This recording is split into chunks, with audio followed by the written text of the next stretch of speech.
ഉം, അമേരിക്ക, ഉം. Israel, Iran യുദ്ധം തുടങ്ങിയിട്ട് ഇന്ന് ദിവസങ്ങളേറെയായി. അമേരിക്കയ്ക്കും ഇസ്രായേലിനും ഒരു വലിയ ലക്ഷ്യമുണ്ടായിരുന്നു. ഇറാനെ ആക്രമിക്കുമ്പം ആയത്തുള്ള അലി ഖൊമേനിയെ കൊല ചെയ്യുമ്പം അവരുടെ ആ ലക്ഷ്യം ഇത്രയും ദിവസത്തിനുള്ളിൽ അവർക്ക് കുറേയൊക്കെ പൂർത്തിയാക്കാൻ വേണ്ടി സാധിച്ചോ? എങ്ങനെയാണ് അങ്ങ് വിലയിരുത്തുന്നത്? നമസ്കാരം, ക്രൈം ചാനലിലേക്ക് എന്നെ ഇൻവൈറ്റ് ചെയ്തതിൽ. നമ്മൾ നേരത്തെ ഈ യുദ്ധം തുടങ്ങിയ അതിൻ്റെ പിറ്റേ ദിവസം ചെയ്ത വീഡിയോകൾ ഓർക്കുന്നുണ്ടല്ലോ. അപ്പോൾ ഇത് തുടങ്ങുന്നതിനുള്ള ബാക്ക്ഗ്രൗണ്ടും മറ്റു കാര്യങ്ങളും 79 മുതലുള്ള കാര്യങ്ങൾ നമ്മൾ അന്ന് സംസാരിച്ചു. അതിനുശേഷം അമേരിക്കൻ പ്രസിഡന്റ് ട്രംപും ഇസ്രായേലിന്റെ പ്രൈം മിനിസ്റ്റർ ബെഞ്ചമിൻ നെഥാനിയോ ഇവരുദ്ദേശിച്ചത് എന്താ?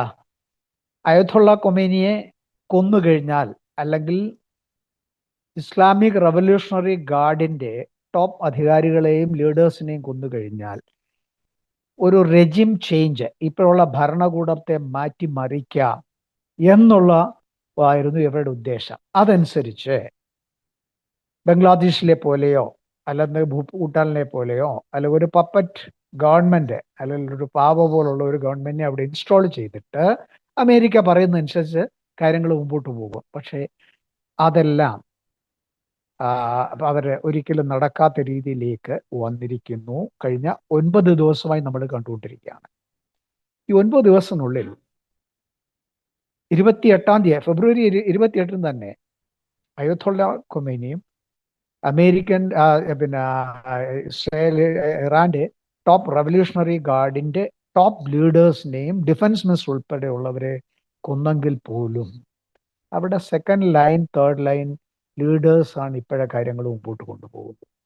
അതനുസരിച്ച് അവർ റിറ്റാലിയേറ്റ് ചെയ്തു. ഏതാണ്ട് 50-ൽ പരം ബോംബുകളാണ് അയത്തുള്ള ഖൊമേനി താമസിച്ചിരുന്ന ആ കെട്ടിടവും ബങ്കറും അവിടെ കൊണ്ടുപോയി വർഷിച്ച് അത് പൾവറൈസ് ചെയ്ത് സത്യാനാശം ഉണ്ടാക്കാന്ന് പറയുന്നത് മുഴുവനും അത് നശിപ്പിച്ചാണ് അവരെ കൊന്നത്. പക്ഷേ അത് കാര്യം സാരമായി ഇറാന്റെ റിസോൾവ് എന്ന് പറയുന്ന ദൃഢനിശ്ചയത്തിന് മുന്നിൽ ഇത് ഒരു പ്രതിബന്ധമായി നിന്നിട്ടില്ല. ഇപ്പോൾ നമ്മൾ കാണുന്നു ഇറാൻ അതിന് തിരിച്ചടിക്കാൻ തുടങ്ങി. അവരുടെ കയ്യിലുള്ള ബാലിസ്റ്റിക് മിസൈൽസും ക്രൂയിസ് മിസൈൽസും ഉപയോഗിച്ച് 10 എന്ന് പറയുന്ന മിസൈല്, ഇങ്ങനെയുള്ള പല രീതിയിലുള്ള മിസൈൽസ് അവിടെയിലുണ്ട്. അതുപോലെ ഡ്രോൺസ്, ഇതുപയോഗിച്ച് അവർ 13 അമേരിക്കൻ നാവിക താവളങ്ങൾ ബേസ് UAE-യിൽ, യുണൈറ്റഡ് അറബ് എമിറേറ്റ്സിലും അഡ്ജോയിനിങ് കൺട്രീസ്. അവയിൽ നമുക്കറിയാമല്ലോ, UAE-യുടെ ഭാഗമായിട്ടുള്ളതാണ് ദുബായ്, അബുദാബി, ബഹറിൻ, ഈ രാജ്യങ്ങൾ. ഇത് ചെറിയ രാജ്യങ്ങളാണ്. ഇതുകൂടാതെ Qatar, Saudi Arabia, Kuwait, Lebanon, Syria, Jordan, Iraq, ഇപ്പോൾ അസർബൈജാനെ ഇറാൻ കയറി ആക്രമിച്ചു. ഈ രാജ്യങ്ങളെ എല്ലാം പേർഷ്യൻ ഗൾഫിലുള്ള അല്ലെങ്കിൽ മിഡിൽ ഈസ്റ്റിലുള്ള മിക്കവാറും എല്ലാ മുസ്ലിം രാഷ്ട്രങ്ങളും യുദ്ധത്തിലേക്ക് വന്നിരിക്കുകയാണ്. അതുകൊണ്ടാണല്ലോ ഇന്നലെ ഇറാനിയൻ പ്രസിഡന്റ് മഹ്മൂദ് പർഷ്യ ഖാൻ അദ്ദേഹം അവരോടെല്ലാം ക്ഷമാപണം ചെയ്തിരിക്കുകയാണ്. ഇറാന്റെ ഉദ്ദേശം മറ്റുള്ള സഹോദര മുസ്ലിം രാഷ്ട്രങ്ങളെ ഒരു യുദ്ധത്തിലേക്ക് കൊണ്ടുവരിക എന്നുള്ളതല്ലായിരുന്നു. അവരുടെ ഉദ്ദേശം സാത്താന്റെ കുട്ടിയെന്നാ പറയുന്നത്. ആര്? ഇസ്രയേലിനെ ഇറാൻ വിളിക്കുന്നത് സാത്താന്റെ കൊച്ചെന്നാണ് പറയുന്നത്. അവരെയും അമേരിക്കക്കാരെയും US-നെയും പാഠം പഠിപ്പിക്കുക എന്നുള്ളത് ഒരു അത്യാവശ്യമായതുകൊണ്ടാണ് ഞങ്ങൾ ഈ കാര്യങ്ങളെല്ലാം ഇതിന് റിട്ടാലിയേറ്റ് ചെയ്തു. ഞങ്ങളുടെ സുപ്രീം ലീഡറെ കൊന്നു, മറ്റുള്ള ടോപ്പ് ലീഡേഴ്സിനെ കൊന്നെങ്കിൽ പോലും ഞങ്ങൾക്ക് റിട്ടാലിയേറ്റ് ചെയ്തിരിക്കാൻ പറ്റില്ല. അതുകൊണ്ടാണ് ഈ കാര്യങ്ങൾ ചെയ്തത്. പക്ഷേ അതനുസരിച്ച് അമേരിക്ക പ്രതീക്ഷിച്ച പോലെ കാര്യങ്ങൾ മുമ്പോട്ട് പോകുന്നില്ല എന്നുള്ളൊരു യാഥാർത്ഥ്യമാണ് നമ്മൾ കണ്ടുകൊണ്ടേയിരിക്കുന്നു. അമേരിക്ക വിചാരിച്ചെന്താണ്?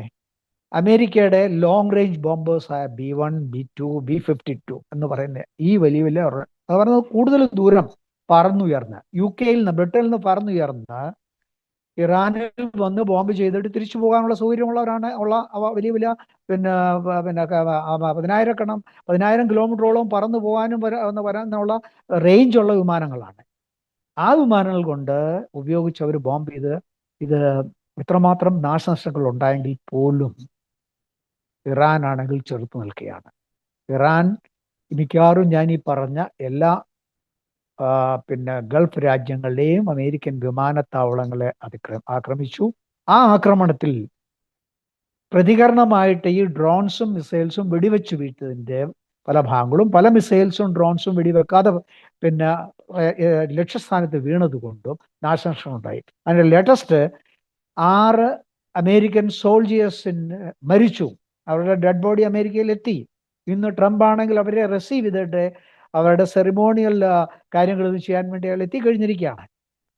അമേരിക്കൻ പ്രസിഡന്റ് പറഞ്ഞിരിക്കുന്നത് മിനിമം കാഷ്വാലിറ്റി, അല്ലെങ്കിൽ ആൾക്കാർ അവരുടെ അമേരിക്ക പട്ടാളക്കാർ അല്ലെങ്കിൽ ചാവുക എന്നുള്ള അല്ലെങ്കിൽ ഇതിൽ പിന്നെ ഉദ്ദേശം. പക്ഷേ ഇത് വായുവിൽ അല്ലെങ്കിൽ മറൈൻസ് അല്ലെങ്കിൽ അമേരിക്കൻ നാവിക സേനയും എയർഫോഴ്സുമാണ് ഇതിലിപ്പോൾ ഈ പിന്നെ ബോംബ് ചെയ്യുന്നതും ഇറാന്റെ ഇൻഫ്രാസ്ട്രക്ചർ നശിപ്പിക്കാൻ ശ്രമിക്കുന്നത്.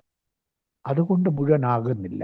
അതുകൊണ്ടാണല്ലോ ട്രംപ് മുന്നറിയിപ്പ് കൊടുക്കുന്നത്, ഇതിലും കൂടുതൽ ബുദ്ധിമുട്ടോടുകൂടി അല്ലെങ്കിൽ ഇറാൻ ഉണ്ടാക്കും, അതിനുവേണ്ടി ഇതിൻ്റെ 10 മടങ്ങ് ശക്തിയായ രീതിയിൽ ഇറാനെ ആക്രമിക്കും. പക്ഷേ ഇറാന്റെ പ്രസിഡന്റ് അപ്പോളജൈസ് ചെയ്തതിൻ്റെ പുറകിൽ ഒരു പക്ഷേ അയക്ക് തന്നെ ഉദ്ദേശം കാണും.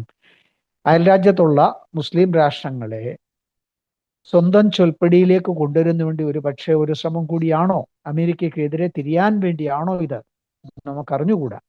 ഒരു പക്ഷേ അതിൻ്റെ പിന്നിലുള്ളത് അമേരിക്കൻ നാവികത്താവളങ്ങളെ നശിപ്പിച്ചിട്ട് ഒരു പരിധിവരെ ഒരുപക്ഷെ ഇറാൻ എത്രമാത്രം പിന്നെ ബോംബ്സും മിസൈൽസും ഡ്രോൺസും ഉണ്ടെന്നുള്ളത് അറിഞ്ഞുകൂടാ. കാരണം കഴിഞ്ഞ ജൂൺ മാസത്തിൽ ഇറാന്റെ അണ്വായുധ ലൊക്കേഷൻസ് 3 ലൊക്കേഷൻസ് ഇറാനും ഇസ്രായേലും ബോംബ് ചെയ്തെങ്കിലും ഇറാൻ അന്ന് മുതൽ തയ്യാറെടുത്തുകൊണ്ടിരിക്കുകയാണ് നാളെ ഈ ഒരു പ്രശ്നം കൂടുതൽ ഗുരുതരമാകുമെന്നുള്ളത്.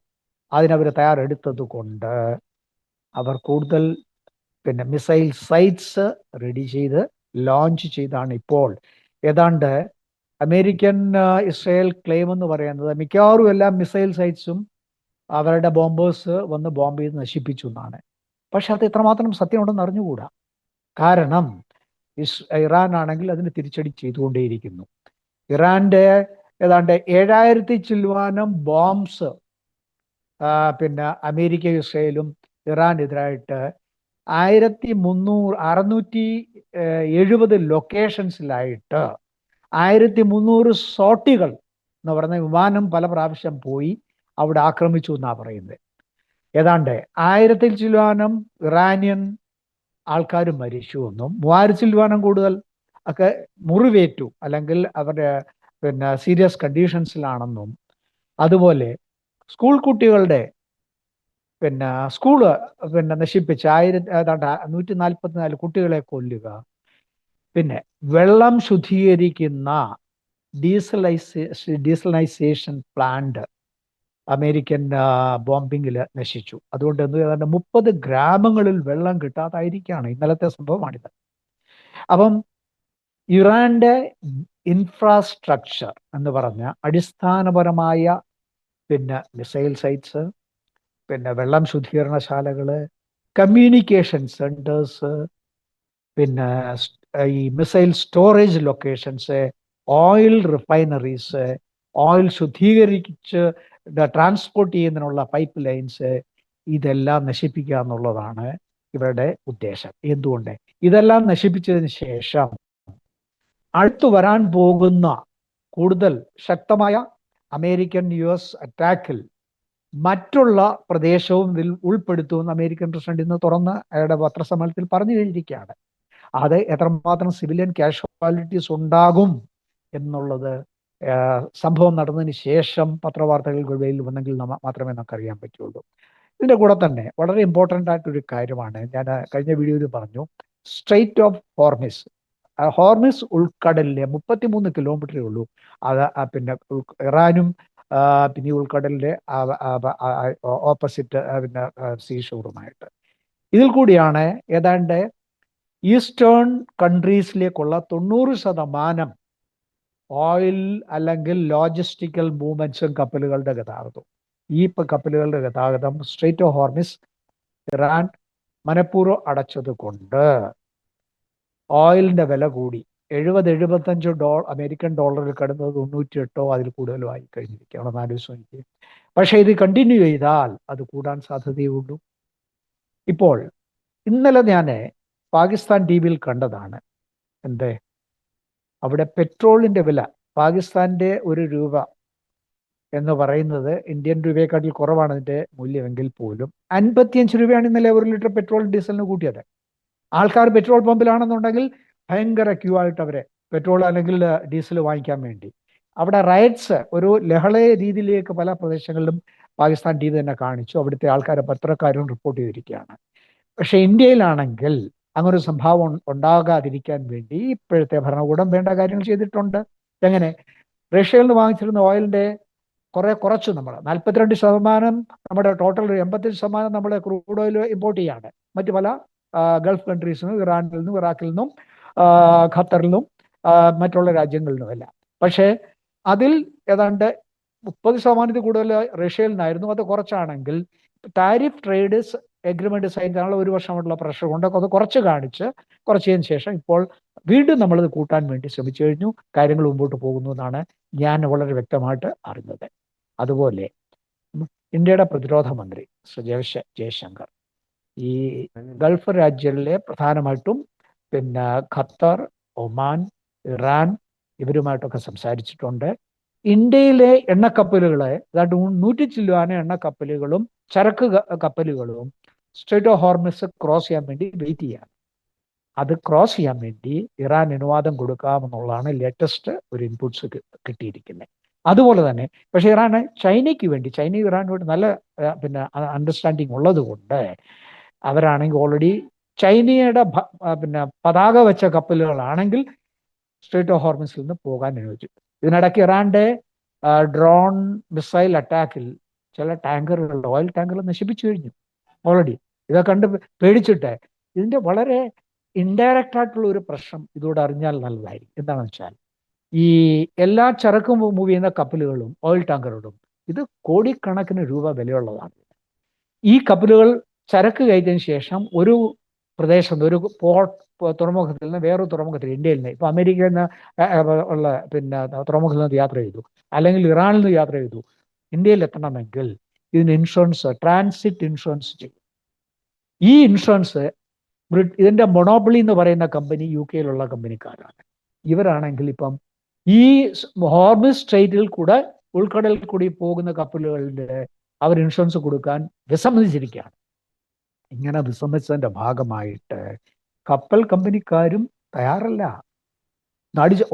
ഒരു ബോംബ് വന്ന് വീണ് ഒരു ഓയിൽ കൊണ്ട് പോകുന്ന കപ്പലാണെങ്കിൽ അത് പ്രത്യേകിച്ചും അത് ഭയങ്കര എക്സ്പ്ലോസീവ് ആയിട്ടുള്ള ഐറ്റമായിട്ട് മാറും.